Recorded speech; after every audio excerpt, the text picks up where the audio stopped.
కర్ణాటక రాష్ట్ర రాయచూరులో మున్నూరు కాపు సంఘం ఆధ్వర్యంలో జూన్ 10, 11, 12 తేదీలలో వైభవంగా ఏరువాక ఉత్సవాలు నిర్వహించనున్నారు. 2000 సంవత్సరంలో వైభవంగా ప్రారంభమైన వేడుకలు నిరంతరాయంగా జరుపుకుంటూ ఈ ఏడాదితో 25 సంవత్సరాలు పూర్తి చేసుకుంటున్న సందర్భంగా మరింత ఘనంగా ఏరువాక ఉత్సవాలకు నిర్వహించాలని నిర్ణయించారు. ఇందులో భాగంగా తెలంగాణ రాష్ట్ర ముఖ్యమంత్రి రేవంత్ రెడ్డికి సోమవారం ఉదయం ఆయన నివాసంలో రాయచూరు మాజీ శాసనసభ్యులు పాపారెడ్డి, కర్ణాటక రాష్ట్ర చిక్బళ్లాపూర్ కాంగ్రెస్ పార్టీ ఎమ్మెల్యే ప్రదీప్ ఈశ్వర్, రాయచూరు మున్నూరు కాపు సంఘ పెద్దలు పెన్ టీం సోమవారం హైదరాబాదులో ఆహ్వాన పత్రికను అందజేశారు.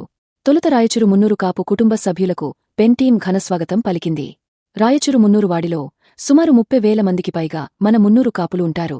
అక్కడ అన్ని రంగాలలో మన వాళ్లదే పై చేయిగా ఉంటుంది. రాయచూరు మాజీ ఎమ్మెల్యే పాపారెడ్డి ఆధ్వర్యంలో ఈ కార్యక్రమం వైభవంగా నిరంతరాయంగా కొనసాగుతోంది.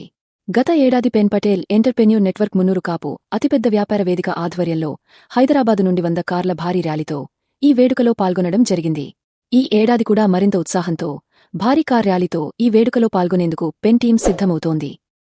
మున్నూరు కాపుల సమాచారం కోసం ఒక లైక్ చేయండి, సబ్స్క్రైబ్ చేయండి, నోటిఫికేషన్ల కోసం గంట సింబల్ ఆన్ చేసి పెట్టండి.